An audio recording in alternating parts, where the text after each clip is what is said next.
Fort Myers Community Redevelopment Agency ended their contract last night with the developer of McCollum Hall. If you don't know what McCollum Hall is, it is a historic building in the Dunbar community of Fort Myers.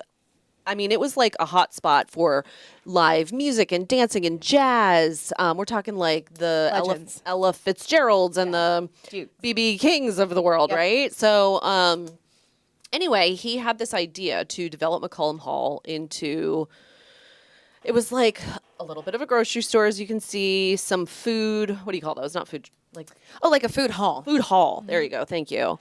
And there was an agreement with the city.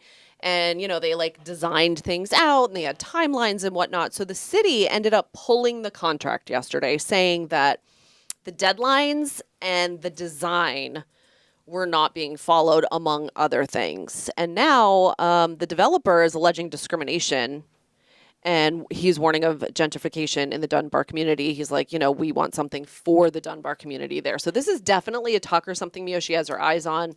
But the contract got pulled last night. Yeah, it's a big deal because we've been watching McCollum Hall, and it's literally been sitting there for all of these years. This potential contract gave a lot of people in the community hope, right? Like finally something's going to be done. In fact, I can think of a few vendors, local businesses that were already in negotiations thinking about, you know, I can have one of these food hall spots for my restaurant.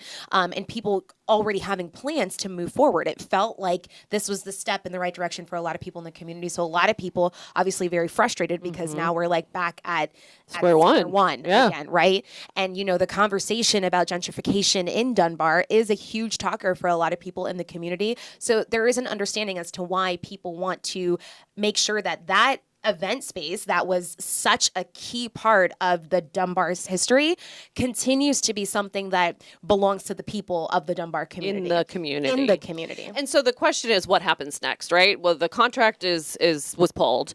From what I understand from Yoshi, the city and the CRA, which is the Community Redevelopment Agency, they are going to they're going to start really back at square one and start taking public input again about what you want to see, what you're hoping to see there. Some of those opinions were already given, right? Like, because we were going to have affordable housing there and whatnot. So I would just recommend, if you feel called to do so, like when they have those meetings and you can give the input wherever it may be, do that. Make sure your voice is heard so you know the city hears you loud and clear. I will say that they had those meetings like leading up to this point. They had a few meetings, like not just in Dunbar, they had them throughout the community, asking people to come in and give their opinions. People talked about a food hall, senior center, you know, a rec space, all types of stuff. And those meetings were packed, which tells you how important this is. There's a need to the Southwest Florida community. There is a need. People care about it. But I think it feels like a little bit of a burn for people. Just unfortunately, it's just the way the circumstance is that they showed up to those meetings. Some people like consistently, and then we're back at square one. So I just want to piggyback off of what you're saying. Like, listen, we're back at the drawing board again, which is kind of frustrating. I went to those meetings. I get it. But your opinion and how we move forward with it almost matters even more now in the situation as we're starting again.